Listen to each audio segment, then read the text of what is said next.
Hello, welcome viewers. Welcome to TBS London.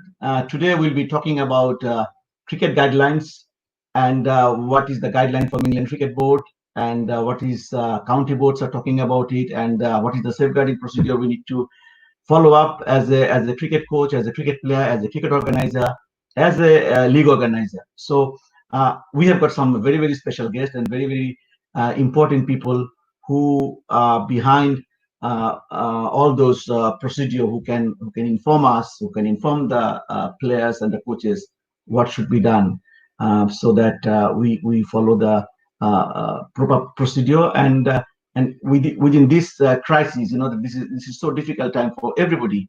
We as a cricketer, we wanted to go out and play cricket. This is a bright sunshine, that we have best ever May for decades. So and it's unfortunate that we cannot go and play cricket. So this is frustrating a lot of people. So we will have a lot of question and answer from our panel guests today, and just to talk about a little bit about this program. This is Spirit of Cricket with Ratan, so that we need to make sure that we learn things from cricket, which the spirit is high up. So we need to make sure that with the spirit, we work together and we beat this COVID and go and play out cricket, which we all love. So for without further ado, I just wanted to introduce my first guest today. Is from Essex Cricket Board. I'd like to welcome Dan Feist, Head of Cricket Operation. Dan, welcome. Afternoon, Ratan. How are you? Yeah, fine. Thank you, Dan. Thank you for joining us, Dan. And thanks for your time. No problem at all. It's great to be on the show, and as we all like to talk about cricket. So that's not a problem at all. Yeah, thank you, Dan. My next guest is County Welfare Officer from Essex Cricket, who was one of my mentor for many years. I know him very well for a long time. Phil Knappett. Phil, thank you to join us, Phil. Phil, welcome to the show. Thanks so much, Ratan, and good afternoon to everybody. I hope you can use this to ensure that we get cricket established safely in line with all the relevant guidelines. Thank you, Phil. I have my last guest, which is another very important personal for our cricket community, and coordinator for East London Cricket, Arfan Akram. Arfan, welcome to the show, Arfan. Assalamualaikum, Ratan Bhai. First of all, Eid Mubarak to you, your family, and all the viewers. Yeah, thank you.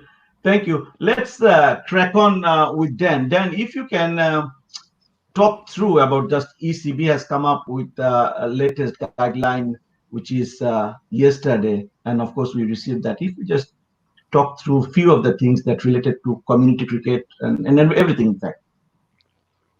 Yeah, so I think we're all, as you say, it's a strange situation. We all want to be out playing cricket at the moment, and basically we're trying to move in a process that goes within the guidelines as the government tried to adapt and come up with a way forward for us to return to normality, or whether we ever actually get back to normality in terms of what we knew before, but a post-COVID period. And across that, each week or each day at the moment, it seems to be there's new guidelines and information coming out. Where we are at the moment within the cricket world, I think it's been exceptional, and a massive thanks must go out to the cricket community in terms of what they've done to support and promote their local community, activate their local community and support their community. There's been some great examples from yourselves at Capital Kids to Sajid with the NCL doing his work around engaging kids, through to Canan. And a great example, Demdad doing his work with the food bank, and that's helped with a number of clubs with the work that Saffron Kitchen have done with their food. It's really shown what the power of cricket can actually do in terms of engaging communities, and no more so in an area which is hard hit by this COVID environment in East London. Has been a great example of what cricket and the community and the spirit of cricket can actually bring to actually help us around that. Going back to your question, where we are within the guidelines, obviously a couple of weeks ago the ECB launched their stage 1 sort of guidelines around activating net areas, and that's where we currently are within cricket at the recreational level. We are still within those guidelines of 2 people can have a net or more if they're from the same family, and we did a webinar last week that had 500 people on it that picked up on those those guidelines. Where obviously we moved to yesterday was this announcement from Boris Johnson that groups of 6 can meet. And what's happening at the moment is Sport England, the ECB, are working with the government to fully understand what that means to cricket and to other sports as much as anything at a recreational level. And what we're waiting for is for that guidance and that information to come from government, who are controlling the situation at the moment, down through ECB and Sport England, to see what we might be able to do following that announcement about Monday onwards. But currently at the moment, we must stick to the guidelines. What's very key is what cricket's been very good at is showing that actually we can stick to those guidelines and we can support our communities and we can all work together to hopefully get through this difficult period. The announcement that came out from the ECB was more around domestic cricket and the fact that the players will need a period of time to return from training, which requires them probably to not be able to activate games until August the 1st. It wasn't a recreational information, it was more around the domestic county cricket and when county cricket can start, enabling the players to be able to train, to be able to be in the right position. As we've seen with a couple of examples from the Bundesliga, where players have come back and actually have picked up a number of injuries because they weren't quite ready for the high intensity of what that level of performance requires. So where we are in terms of just is that the ECB are working with the government and Sport England to come up with a return to cricket plan, which I would think will see stages of using the small groups around the return to 6, but we don't know when that will be. Moving forward to hopefully small-sided games, adapted games, and activation of clubs and hubs back into some cricket. So we're still very optimistic that there will be some cricket in a match-type format. Might be slightly small-sided and stuff towards the back end of the summer, but we must stick to the guidelines and work around those periods at the moment. Yeah. So I talk further more about various details, and I'll come back to Phil about the safeguarding and Arfan about the community cricket and the park cricket and the people asking the question. But if I may ask you a question regarding the ECB, are they a bit slower than the FA football? Because football is coming back on 17th of June, and football is a sports where you have the contact, and cricket is a non-contact sports where there could be less problem of infection. So is there anything that why it is like that? Well, I think you have to look at it. Football isn't coming back in the whole, is it? It's only the Premier League and the Championship, and they are realistically a large entertainment businesses, really, as much as anything. And their players have been around training for a period of time, and there's a massive challenge for them if they don't get that season played around Sky Sports. So I think you have to look at it slightly differently. That's not the general football. When we've spoken to the governing bodies with football, they are in the same position as us. They don't know when their season's recreational level will start, whether that'll be September, October, or maybe later, because of the challenges you've picked up around the guidelines that need to be in place. So I think we have to probably move the Premier League and the Championship to slightly one side because of the finances, the setup, the whole entertainment businesses around that, and not try to compare that like for recreational cricket, because they're not the same situation. The money that's being put in by those Premier League to make sure they can get those games in is phenomenal. So in terms of their testing, their requirements around the guidelines and safety to make sure those games. So I think to try and compare recreational cricket to the Premier League football is very, very difficult, and it's not on the same level playing field. Especially when you look at the rest of football, the Women's Super League last week was abandoned. League One, League Two, the national leagues have all gone the same way. So it is a totally different situation to what we have within cricket. Yes, I can understand people's situation, but then you've got to think about how do we travel to games? How do we get to games to play games? What happens when people are sitting around, scoring, umpiring? There's lots of different things to come in. But as I say, we're very positive information we had that there'll be this return to cricket plan is coming up, and some people might have seen the ICC one. So the ECB are using that alongside the government situation to come up with a return to plan, which I hope to see in the next few days will come out, which will give us some positivity around how we can move these things forward. Yeah. Okay. If I now ask Phil regarding some of the things that are happening now in terms of people are playing at the park still, that people think still it is okay to go and meet, because there are mixed messages from the government guideline now. Yesterday when Prime Minister announced that for Monday there will be 6 people can be together, and they start already planning the competition. There are 2 teams. So that what are the safeguarding consequences, Phil? If you can just talk through about this, please. Yes, I quite understand some of the mixed messages around social links and teams of 6, but however, that is about social. It's about recreation. This is not about cricket. And the one thing that you can rely on, the fact that cricket will look at it, as Dan said, we've got the ICC and the ECB looking at how it will look and develop over the future.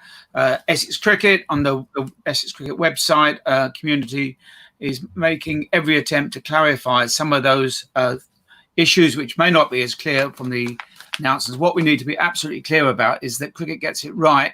If we get some bad news stories about irresponsible games of cricket played on local parks, it could set back the whole of the introduction of recreational cricket. So we've all got that responsibility to make sure it's done safely for everybody's sake, not just the sake of the game, but in just common safety. The other things in terms of that, all the guidelines and recommendations that we have within safe hands remains. Clubs should be going back to their club welfare officers. We're looking to support the club welfare officers as much as we possibly can to ensure all the guidance that they give out is appropriate for this current COVID situation. We are still doing DBS checks. We're still looking at social media, and obviously there's a lot of very good examples of clubs in Essex that are acting very responsibly in terms of how we project in social media. So, when in doubt, people should go back to the website, come back with any queries. They'll find that the queries will be answered very, very promptly. But what they shouldn't be doing is misrepresenting things they hear second or third hands, which may have come from different interviews politicians give. Cricket is very specific. As Dan said, the guidelines are coming out.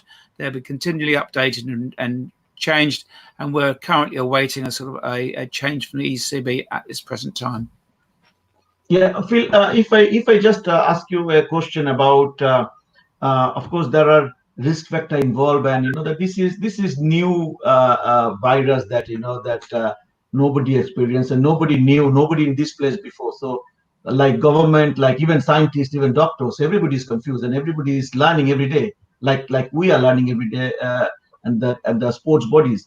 So if you think about a risk factor, risk assessment for COVID-related risk assessment, where people can go and find at least some sort of guideline where we can find that normal risk assessment. The templates are there. The county boards can help. But is there anything there where they can go and look for risk assessment for the virus type things? Every club or every local authority that runs nets, and we've got to remember at the moment we are only talking about nets and not any wider area of playing cricket, will have their own risk assessment. And part of that risk assessment will be that the people using those nets should be appropriately qualified, insured, and have the right recommendations. What we cannot have is groups of people just using nets and saying they're doing coaching. It's very clear it's one-to-one at the moment. We're talking about family groups, which may be a father and maybe a couple of children, boys or girls, whatever. But it's directly within a household. The guidelines are very specific. I know a lot of people are looking for loopholes. We shouldn't be looking for loopholes at the moment. We should be complying with the guidance for everybody's sake. And as people will know, that particularly in London and particularly the area that we live in, Ratan, we cannot afford, and we know people who have had tragic outcomes with this pandemic, and we just need to make sure that we do not take chances. It's frustrating with the weather. It's frustrating. We want to play the game, but we've got to do it right. And there's no other way other than just follow the regulations. The government are giving the regulations. The ECB and ICC are interpreting it. And then within Essex, we will do what we can to support all clubs, individuals, to make sure that we get cricket on when we can. But it's got to be in the right timescale. It's got to be appropriate. Yeah, as you said that that everybody is looking for a loophole, and this is something that I think when there are some example, people seeing what is happening, and everybody will be looking for excuses. All right, they can do, we can do. Anyway, I don't want to go back to that. I'll come back to Arfan, you are part of the community. You know that you meet so many people, so many every time, every day. People are calling you, keep calling you to ask about questions, hundreds of questions, and you are spending your whole time over the phone, I think, and the Zoom. So just tell us about what are the questions they're asking.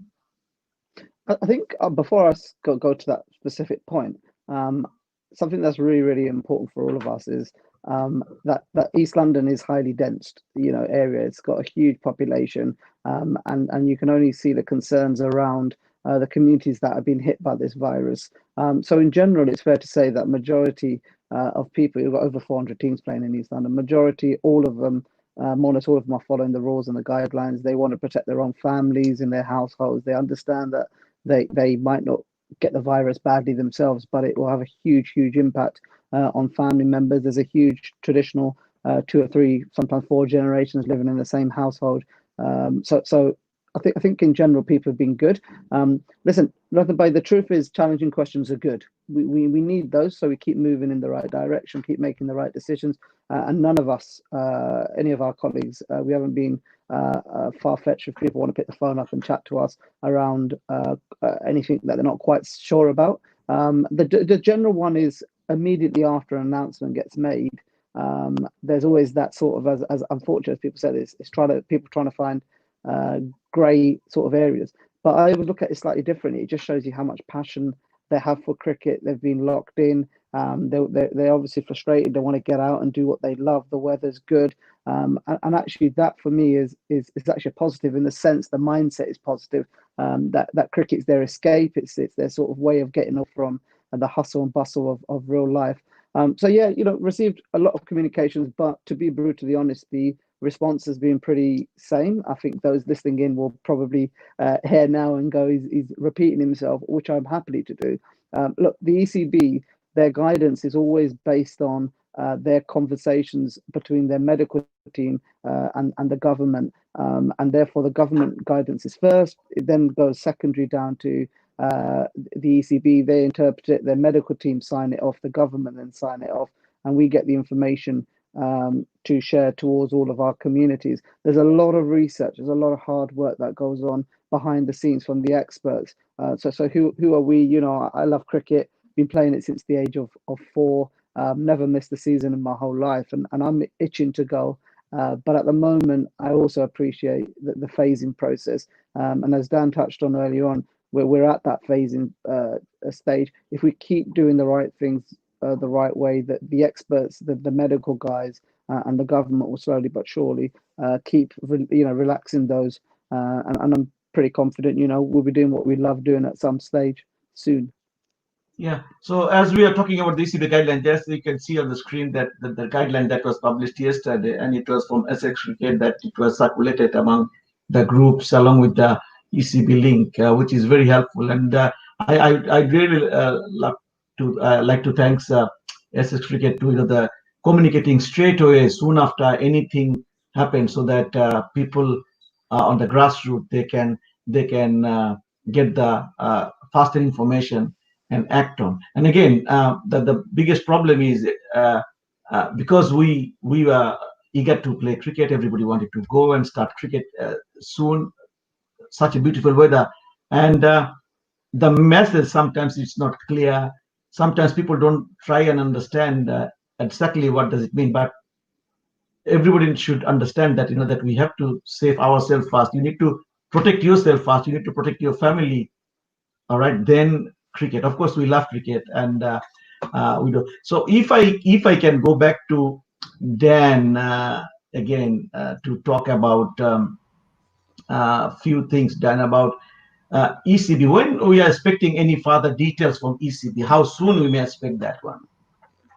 So the process is, one of my colleagues has seen the potential guide for return to cricket. They're working on that. That has to go through, like I say, a whole process now. So from the announcement last night with Boris, ECB and the team will have to put forward a medically based scenario around how cricket could return in different scenarios.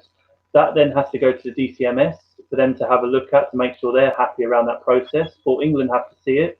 It then has to go to ECB lawyers to make sure that they can sign it off, so there's no chance of anyone coming back if a case happens against the cricket, that actually that everything has been put in the right place. So my optimistic is that early part of next week we'll get an update around the guidelines to fit in with the announcement from Boris Johnson yesterday. And I think over the next few days we'll also get a potential look at what that return to cricket process seen. Now, the professional game you would have already seen has had that at international level, so I think we can almost see a similar thing coming through with recreational, where we've started off with one-to-one stuff, which where we are currently with the guidance. We'll then move to a slightly smaller group situation, and then that might move to a smaller game situation. I think we're still quite a way off, and people have to be realistic around jumping from where we are now to 11-a-side games. That's quite a way off in terms of confidence from the government, confidence from the medical side, and realistic in terms of how we'd be able to manage that in those situations. But I think over the next 7 to 10 days, we will start to see what a return to cricket might look like in terms of how we might activate small groups. And as it says on that release, recreational game is only suspended at the moment while they work through those documents and get to that situation.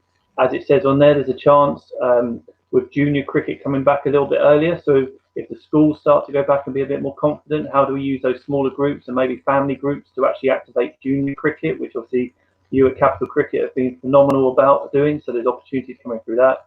And then I think we will have to be aware East London and the groups, we're very fortunate that promote the game the whole time, are very good around being creative and sticking to those guidelines and looking at the opportunities and the way we'll be able to appear. So old-fashioned single wicket competitions, middle practice, all these kind of things are going to be quite possible as we come forward, but we must stick and keep following to the government guidelines, number one, because they are the ones who are running this whole process, and we must stick to them, and we must show that cricket can follow that to support that process, and then work with the ECB guidelines to actually help us around this phasing process, build confidence as much as anything. There's a lot of people, as much as there are a lot of people that want to play cricket, there's also a lot of people with high anxiety around the safety of coming back to playing cricket and working within cricket environments. So let's keep being really positive and confident around what cricket can do and how it can support this community at this time, which is really challenging. Let's keep sticking to those guidelines as we come through. And I think if we do that, we'll see this stepping stone approach coming back to games. As I say, we're not far away from potentially some really positive news around international cricket, hopefully being around. And I think we'll see that as a phased approach coming through for everything else as well, which would be really good. Yeah, I have a question from various people. There are a lot of people asking question about when they can start and how they can start, and either if they can go and play within their friends or what happens. So that question to all of you, and anyone can, or you can contribute to the answer. So let's see that there are people, there are two group of people, 6 and 6. They said that all right, we are maintaining social distance. We'll be playing a 6-a-side cricket, all right, so that we will stay in 2 sides of the ground. Can they do it? No, because the guidelines is 6 people, and that's 12 straight away, Ratan. So you can't do it that way. The guidelines from ECB is still very much around the net environment, so you can't work around that point. And until we get the further guidelines around the ECB, the lawyers, and DCMS clarifying what 6 people will be able to work around, even then you'd only need to have 6 players. So once we know what that point is, you can't have the current guidelines from number one. The government guidelines is a maximum of 6 people anyway, so you can't have 2 groups of 6 meeting up to play. Just as I meet with the government guidelines before we even get to the cricket point of view. And we all know there's frustrations because there's examples of other groups meeting, but we must stick together as a game, collectively as a game, to show how we're working together to support the government coming out of their messaging and supporting the country in terms of coming out of this situation that we've been in. So it's a little bit more being patient, but actually that's going to save people's lives. And most importantly, the worst thing we want is to come out too quickly and then we're all locked down even more, which would totally finish off cricket for the summer. Whereas actually we have got, for the first time in the last couple of weeks, a bit of a light at the end of the tunnel where we can actually see in the next few weeks or months there's a chance that we'll be back out playing cricket. Not potentially, like I say, totally how it was in summer 2019, but actually getting to a point where we will be able to enjoy what the game can provide us all, really. But we've just got to make sure that we don't rush that and end up in a situation where we all lock down again and even get more frustrated and the whole summer is wiped out. So if I ask a question to Phil here, Phil, you know that I'm just talking about not a structured cricketer, not a club, not a league. All right, there are open parks in everywhere. So a couple of people gone together, and you know that this weekend, I know that government will be coming up with their plan on Monday, and this weekend they are playing cricket in the park. So of course, everybody have their individual responsibility and the care for themselves, their friends, their family, and of course there is a guideline. You can't play cricket. Of course, there is a guideline for training, and at the moment it's 1-to-1 still. So who would stop them to play? So is it local authority, police? If somebody's playing, what is the consequences? Well, a lot of the local authorities have published very clear guidelines supported by the police to ensure that we all maintain both the legality, but also probably the most important thing, the spirit of social distancing. And clearly all these ideas about six-a-side is not appropriate at the moment. Your viewers should rest assured that we are looking at to be as creative as we possibly can, so we can start to introduce cricket when we get the go-ahead. But it's got to be a go-ahead which is actually clear. It comes from, as Dan has said, it comes down from the government, through the Sport England, through ECB on general sports, and we will look to support clubs to make the practices as interesting as possibly can. But the message has got to go out that if we end up having recreational games of cricket in public parks and public areas, then all we need is a news crew going down there, filming it, talking about irresponsibility, particularly and obviously tragically, if there was an incident or a spike of infections around that, then that's likely to wipe cricket out for the whole of the season. So the message has got to go out. We're as keen as anybody else to make sure that cricket can get started again, but we've got to do it at the right time and the right scale and be appropriate. If we risk doing something in a cavalier or inappropriate method, then we could risk no cricket at all this summer, which I think would be for all of us a complete tragedy. That's right. I think it's very important to know people that, you know, that though we love to play and we need to make sure that we protect ourselves, we follow the guideline. And because the British people worked so hard last I think about 10 weeks or so to stay at home, you know, and we didn't go out, and this is how the infection level has come down. So we hope that it will come down and we can start play some sort of cricket during this summer, and hopefully we'll play a lot of cricket during the winter. And again, this is relying on all of us to make sure that we follow the guideline so that things will be better and we can come back and play. So I'll come back to Arfan now. Arfan, if you can talk about the things that I was talking to Phil regarding, you know, the people are playing in the park, and we could see that people are sending messages to you, to the groups, to the social media, that people are playing in the park. So that you came across directly with some people that you had to intervene. Yeah, I probably don't want to get into any specific cases. I think that's unfair. Not that I have had any, actually, to be honest, direct cases or incidents. But the truth is, the guideline from the ECB that is valid at the moment is very simple. Matches, organised matches, or anyone outside of the cricket net, outdoor cricket net environment, it's suspended. It's not allowed. So you know, the advice is simple.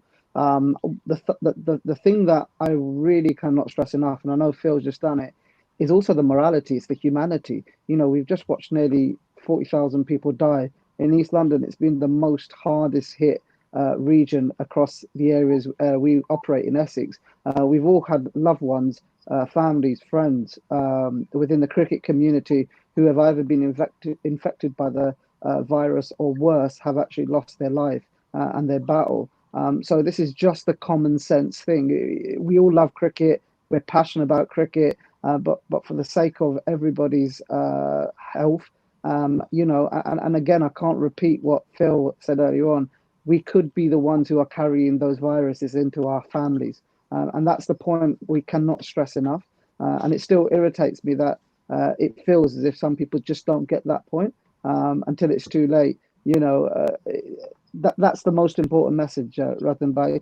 I'll repeat what Dan and Phil touched on. The experts, the medical guys, are in discussion via the ECB to the government on the phasing stage, what happens next. But that's all absolutely dependent on all of our behaviours, the way we are over the next short period.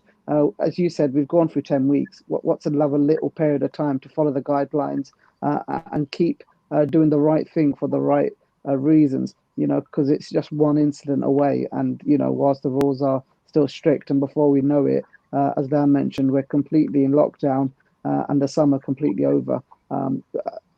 That's been my constant message, and I'll repeat to that because that's what the medical and scientific guys are saying as well. Yeah, go on, Phil. Yeah, I just want to, for those people who are thinking about doing something like that over the weekend, I would just like to ask them to watch the BBC London television series, who have had 3 programmes taken from the Royal London Hospital and the impact it's had on particularly our East London community in that hospital. And if you see that, you can actually see, this is not something that we can trifle with. This is really, really serious. And the impact on people's lives and communities has been devastating. So we just have to take it in the right time that we can, just be responsible and send that message out that cricket is a responsible sport. And we shouldn't look at what's happening in the professional game, who can isolate, can test regularly, can stay in hotels. That's no comparison to what we're doing about mixing in parks and with the possibility of bringing back this terrible disease back to our families and community. Yeah, absolutely. I was watching yesterday. I think it was the first series yesterday or day before, and it was shocked to see, and it was hard within our community in East London. And BBC has done a good job. I should say why it should be a good job, because the South Asian community are hardest hit in this coronavirus, and we should be aware of exactly what is happening within our friends and family. And last couple of weeks, that every day or every alternate day, somebody we know through someone has passed away. It is so devastating, and it is sad. And I have started this online platform by accident. I know that while during this lockdown, that we are doing a lot of Zoom meeting, a lot of Zoom coaching, etc., etc.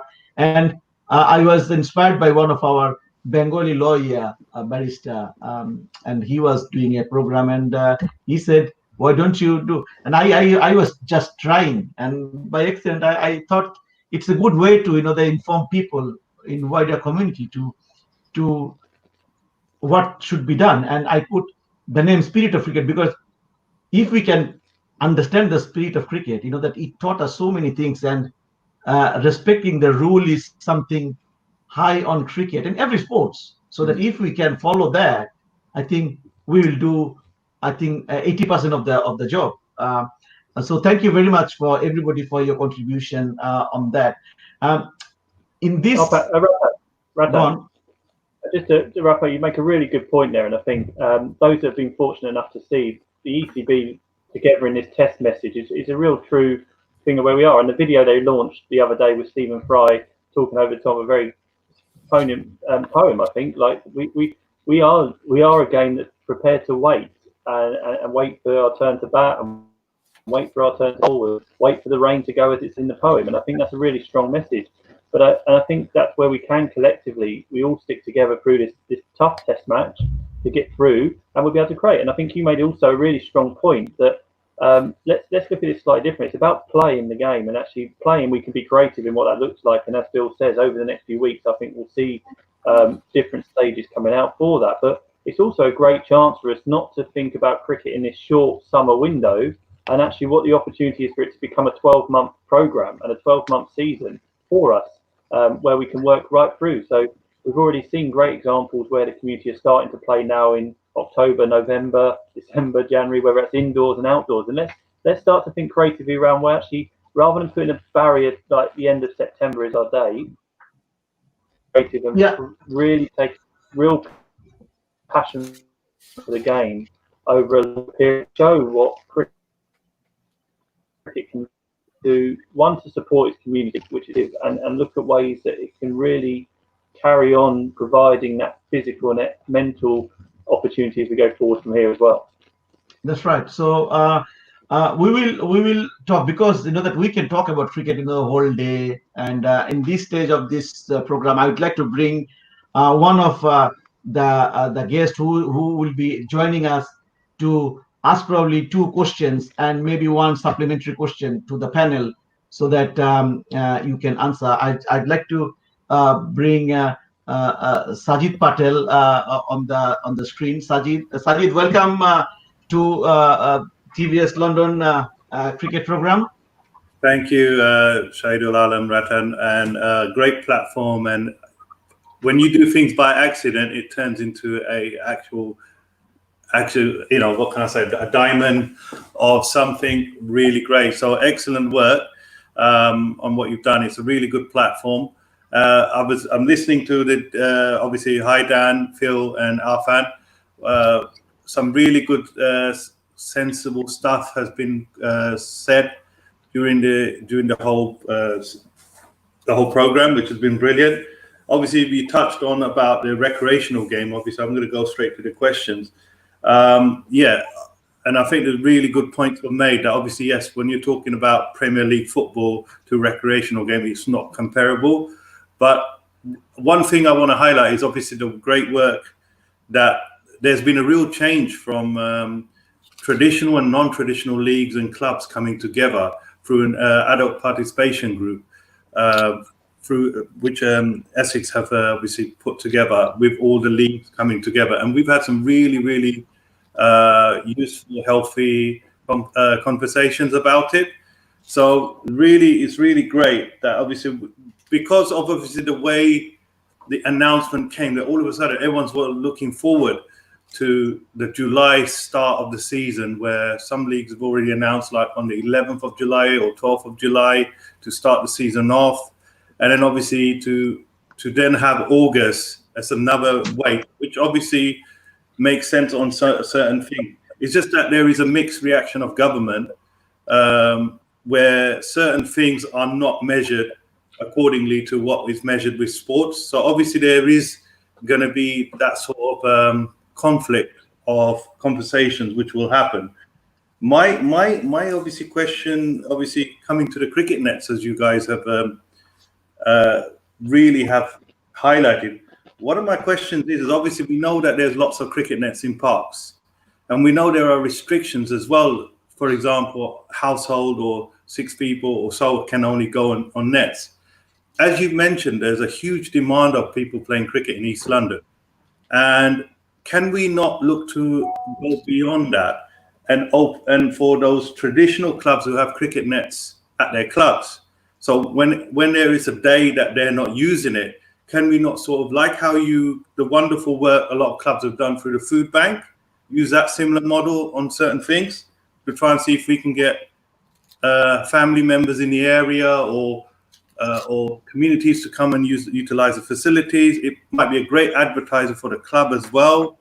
So what is the question, Sajid? What is the question? No, that's my question. That's one of my questions. My question is that can anyone who are not string attached to a cricket club, so I'm talking about the traditional cricket club like the Wansteads, the Frankfords and so, can players who are not members of that club or communities are not members of that club, can come to join and run a net session with their households? That's my first question on the net side. So let's answer this one. So is it Phil or Adnan or Dan who want to take? I'll give it a go first, and then Phil can come up with a safeguarding. I think it's a sensible suggestion and an idea and a question. It's something we can certainly look at. The challenge we'd have to look at is around the tracking and the tracing, Sajid, that you have to look at. And one of the reasons why it says in there about a booking form is that, and as you've seen with the government tracking and tracing, we'd have to look at how we can track and trace those people. Also, a number of the community clubs have pretty much overbooked their nets already, because of the restrictions around having a gap between each net, it actually takes out a lot of the nets that can be used anyway. But I think it's certainly something we can look at, and I think you're right. Let's look at how we can get clubs to potentially collectively support their communities around what is available. But the number one thing that we'd have to look at is around, it's very difficult for people just to rock up and use a facility, because actually it needs to be booked in. So if there is a scenario where someone's tested positive with COVID, we can then track and trace whereabouts that person's come from, which is why the booking system is in there. And we're working very closely with the local authorities to make sure they're in the best position to open the nets up. So, for example, West Ham, Leighton, and Seven Kings, we believe, will open this weekend. Plashet Park is taking a little bit longer because of the nature of how those nets are set up within that park, and to make sure that we can actually make sure we track and trace any people that go through there, but also we don't get the bookings going through. Arfan, anything else to? Yeah, just also to go back to the club scenario, you're absolutely spot on. A lot of clubs, where from examples of my discussions, they didn't actually have much subs come in. Once the government opened this up, they put a structure in. Members started paying their subs to utilize this nets for a booking system, and now they're actually at capacity. So much so that they are, people are in 2 or 3 weeks to get their second net in. So they've got, obviously the clubs have got their own challenges. Some who have 2 lanes can only up 1. If they've got 3 or 4 lanes, they can only up 2 nets. But I also agree, Dan, sensible discussions, opportunities, agree. Regards to local authorities, yeah, it's taken a lot longer. But again, it's not quite as easy as just unlocking the gate and letting people in. There has to be a process in place in case an incident happens. It's fully followed. So that's where we are with that. We are constantly in conversations with cricket clubs and local authorities to open up as communities. But again, when you chat to them, they've been really honest around obviously supply and demand, and that's a sad challenge as it is. But ironically, people want to, because the opportunity is to net and you can't play matches, therefore there's an increase in net usage. If there were matches available, I reckon club nets would be at 25% capacity, and it wouldn't be a debate. So that's where we are with nets. If I ask you a question again, is there any burden anywhere that if you are a non-traditional club, or is there anywhere anything that you cannot go to a mainstream club for a net hire? Is there anything? I think no. It's open, no? Just to reiterate Dan's point, I think the key thing is the process in which you book. So obviously, member clubs hold details of their members. It's the natural, it's a database. So if an incident happens, it's very easy to track the first person using it, the second person using it, or the household, because of the nature of how the booking system behind the scene, especially with GDPR and all that. So it's a lot more complicated when you start to get into the details. It's not quite as easy as, hi, Ilford, you got 4 nets. Can we just borrow Tuesday night for 4 hours? It's a lot more complex, and the detail you got to put in as well. Yeah, I think this is a very important point, and you make, and the procedure and safeguarding, and safety for the club members, and the GDPR, etc. Yes, Phil, you have to say something. Obviously, a lot of that's covered, and the guidelines are very clear about using every other net, about the numbers involved. The danger will be that if the local authority nets are abused with too many people using them, not going through booking systems, then local authorities will do exactly what they've done with the fitness machines, which they put around, and just take them out. First, they tried taping them up. That didn't work. The tape was removed, and now they physically remove them. Now, it would be an absolute tragedy if local authorities feel that the only alternative they've got to stopping people using them irresponsibly is to physically take out the nets. That would be such a backward step. So, I implore everybody who's listening to make sure to the guidelines.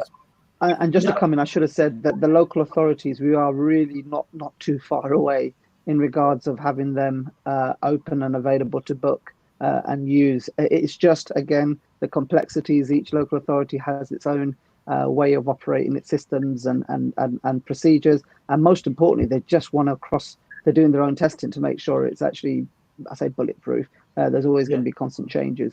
The hard bit is we are just so eager. I am, whoever's like this, to get out and play, and that's the thing that is hard to manage. But I promise you, it's taken up, and definitely worth all the time. It's taken up quite a lot of time to constantly work with the local authorities to open up those part nets. We're hoping at least 2 will be officially open by this weekend, with the third one probably early mid next week. But that doesn't mean they'll be the only exclusive ones. Slowly as the testing goes. Just to reiterate the point, all of the local authorities have said the same. If the ECB guidance around net usage isn't followed, they are not going to hold fire, but to close them. And again, they're putting all the signing on the net, so there'll be no excuses. If people say I haven't seen it on the website, it's there, it's black and white on the nets. So again, I'd urge people that are watching in, please do the sensible thing. We want to protect each other. We want to protect lives. We want to make sure we don't get the virus and still enjoy the game of cricket as much as possible. Yeah, thank you. Sajid, if you have a second question, I'll get this is straight the last one. Yeah, I'll get straight to the point on that one. Obviously, let's say now, for example, we've done the restart has gone through. Let's say August is the time that we restart. Are there any sort of protection for leagues and clubs? For example, a template of a disclaimer form to protect. So obviously, it's like having a safeguarding element that if leagues are not liable if anyone gets positive COVID-19, is there a disclaimer form that's been created by the ECB, by the county boards, or by any commission? I think it's a really good point that we should raise it now. Yeah, I think you made a good point, and I think we certainly feed that up through the adult participation group, Sajid, up to the ECB, and obviously on there we've got Simon Prodger, who works for the National Club Cricket Conference, which can help feed into that point as well. Again, as I said, the good thing about the ECB when we do that is they've got their lawyers and their medical team that'll be able to help us around what that looks like, and also we can help you with working around the risk mitigation and risk assessment in terms of how those leagues set up. The one thing I just want to go back to is the 1st of August is domestic professional cricket. It isn't recreational cricket, and there's still a chance that could come back in. As we said, we're in a phased process around it. So I think we just need to be careful. The 1st of August was clearly a date in that paper, but that is for domestic cricket and predominantly so the players can prepare to get ready for that period of time, because it'll take 4 to 8 weeks for them to get match fit around that. So I think you make a good point again, Sajid, that let's raise that in the adult participation group, which is meeting again in mid-June, and let's start collectively working. Again, it's not the good thing about that group. It isn't Essex Cricket. It's those leagues working together around the challenges they have and how we can all raise those and work together. It's not. I think that's the beauty that where we are, and shows the power of cricket. It collectively comes together, and we've seen great examples of it in the last 10 weeks to come up. So when the point like that is raised, actually, we can take it to that group. And we can say, right, actually, we need to collectively go together as one voice, whether that's through our Premier League, who has a separate Premier League meeting with the ECB, or collectively as us back to the ECB and say, look, these are the kind of documents that we'll need to have in place to help us move forward and going through. And especially if we're hoping to play right through to October, November, and maybe later as well with some of the grounds that we have available. Yeah, thank you. Thank you very much, Sajid. I hope some sort of information you get, that I think the discussion, and thanks for your time to come in and ask this question. Thank you very much, and we'll have the leaks a separate program, because there are a lot of questions coming to you, so you need to be in one of the separate show probably. All right. Okay. Thank you very much. Thank you again, guys. Good luck. Take care. Yes, Sajid. Jazakallah. Take care. Yeah. So there are a few questions that are coming from. One is coming from Ayaz Karim. That question is either council can take booking until September. I think it is depending on the council, isn't it? Because I'll put two updates with that, Ratan. But I think the first and most important, which I've been looking at the chat section, hasn't come up, so I'll mention it if it's all right, around ground maintenance. So we with the APG that Sajid mentioned, which is a representation of all the 18 leagues in Essex, obviously including East London. They, in principle, agreed 6 points or 6 balls to return to cricket, and one of them was a 3-week window. Once it is safe to play, the 3-week window before the first game happens, where the groundsmen have an opportunity to ensure that the cricket pitches are ready to play. The reason the last sort of 2.5 months we've been working, or 2 months or so, been working closely with all the local authorities and their ground maintenance around the GMA, or originally called the Institute of Groundsmen, IOG, now the Ground Management Association. We've been working with them and their guidelines to make sure the local authorities are maintaining all the cricket pitches to the standard that's recommended for right now. And there's also going to be a template that's sent to them once the go-ahead is ready, and then they can make sure they have a 3-week window, especially local authority grounds. So that was just to ease a lot of nerves that people thinking that, oh, the grounds are not going to be prepared. So that's really important, and I definitely would like to say, for the record, to all the local authorities, thank you for being so proactive. All of their resources and their staff have been sidetracked with obviously COVID facing emergency projects, but yet the local authorities have been so supportive and understand the role cricket plays in the community, the morale and the spirit. And when the time is right, they want to make sure they're ready to support that. The answer, Ayaz, is by absolutely twofold. One, on turf pitches where there is no winter sports played on that particular park venue, i.e. football, rugby, hockey, etc., we are absolutely having a discussion around that. Stuart Kerrison did a piece around a conversation with the local authorities. Stuart's our head groundsman at Essex, where he's obviously insight and knowledge of years and years of being a head groundsman. He proposed a date, I think it was 18th of October, which is when the sun and the weather decreases, it gets cold. So therefore, your end of season work in theory needs to be done at that point. That's the end of season square work. So in principle, yeah. And also with non-turf pitches, again, same. If there's no football provisions or rugby or hockey, the local authority, all of the local authorities are open. So much so, and again, they've been honest. They said, look, we just need to know what the football situation, rugby, hockey is. If there's a case that they can move for a small period of time, a lot of their fixtures to a central park for football, they might allow others open up for cricket usage for a bit longer until that date. So there's a lot of conversations going on behind the scenes, but probably, I know it's just pinged up on the screen again, but exactly what Canan said, as far as it's safe, I really genuinely believe people are starting to appreciate that safety is fundamental to all of the conversations and consultations happening, and same with the local authority. They want to make sure they make the best decision, but absolutely it's all fundamentally based on safety. Yeah, there is another, because people are asking, because we know that everybody's eager to play, and Salman Ahmed is asking exactly what players can do in this season. Exactly at this moment, we don't know. We are hoping that things will be improving, and towards the end, we'll play some sort of cricket, isn't it? Ratan, I think in a sense, I think if people put out their minds that we're going to get league cricket back on, because we're clearly already gone past the halfway part. So what we got to try and work out the best way we can get some cricket, and being creative, which may be cricket starting at 5 o'clock in the evening, it may be cricket during the day or whatever. Clearly the advantage with the pitches will not be worn, and rest assured we're doing everything we can to react as quickly as we have knowledge to make sure we can get some form of cricket going at that, and at least this season get something out of it. I think people should be aware the idea of having any leagues operating is virtually gone.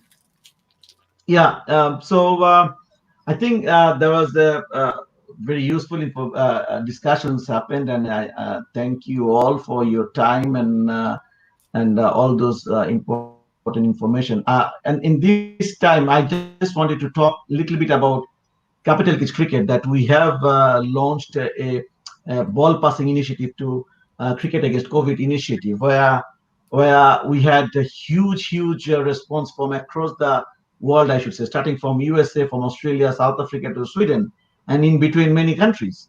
And we will have a celebration. So I'm just playing a clip here, which is we have just done.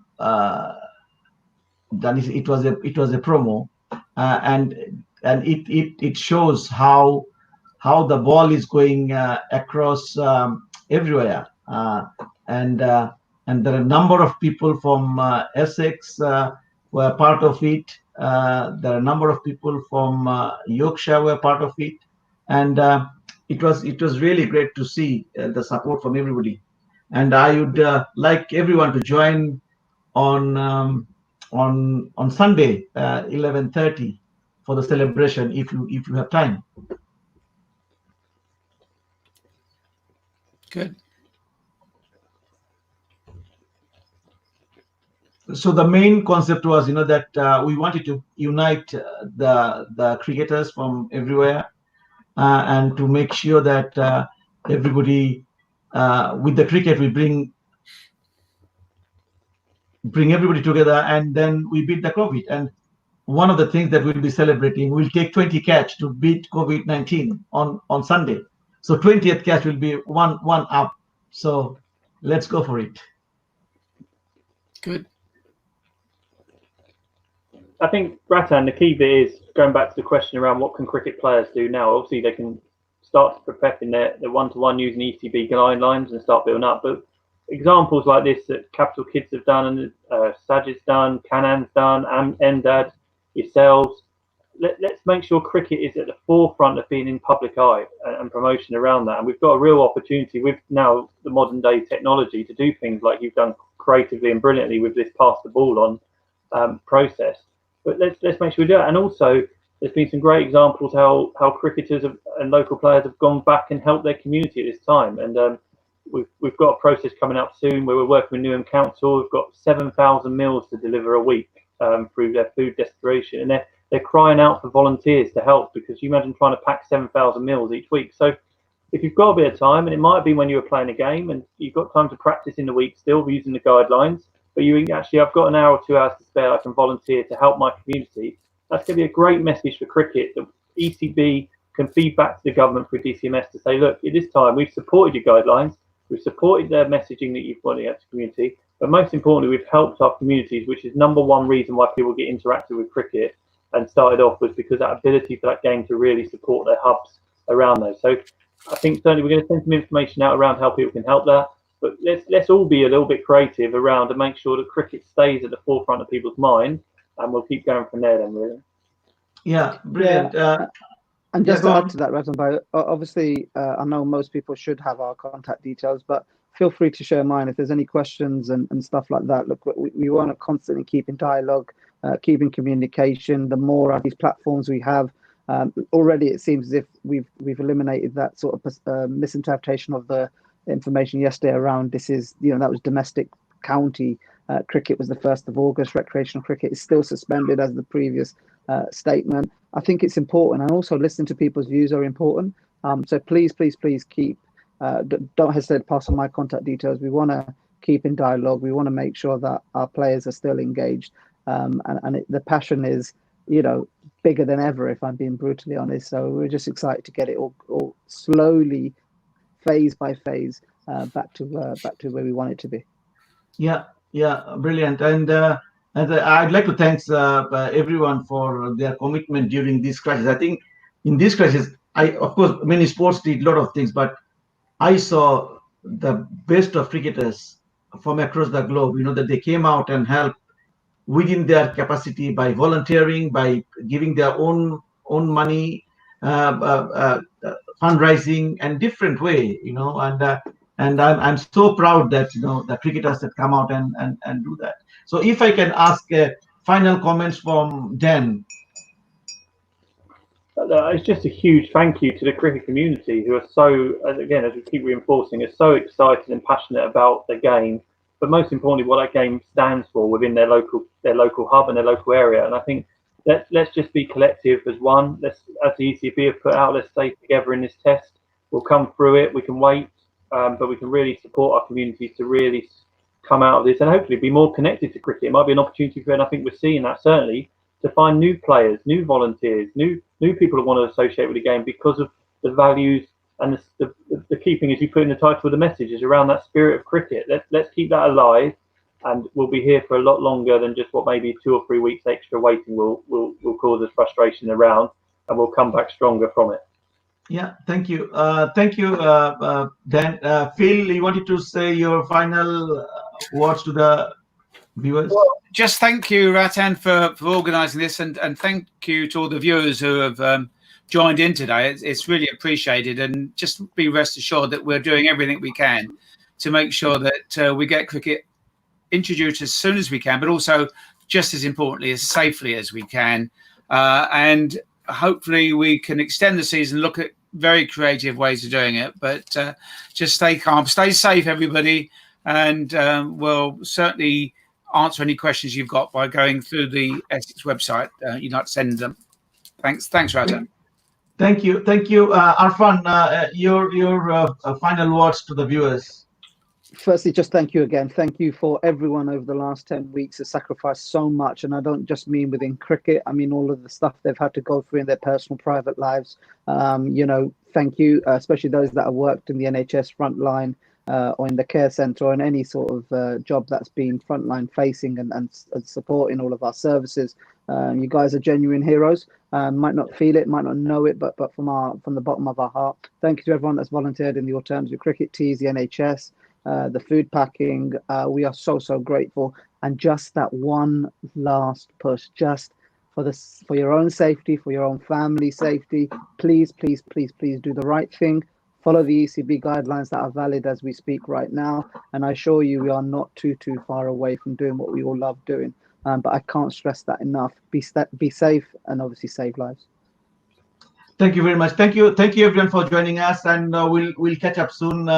Thank you, viewers. We were talking about COVID crisis among cricket communities, and we went through some of the ECB guideline, and our specialist guest Dan Feist from Essex, head of cricket operations, Phil Knappett, safeguarding welfare officer, and Arfan Akram, a cricket coordinator for East London. They tried their best to explain what we should do, how we should take next steps to go and do the training, and then hopefully when the cricket nets will be coming up, we should have a good time.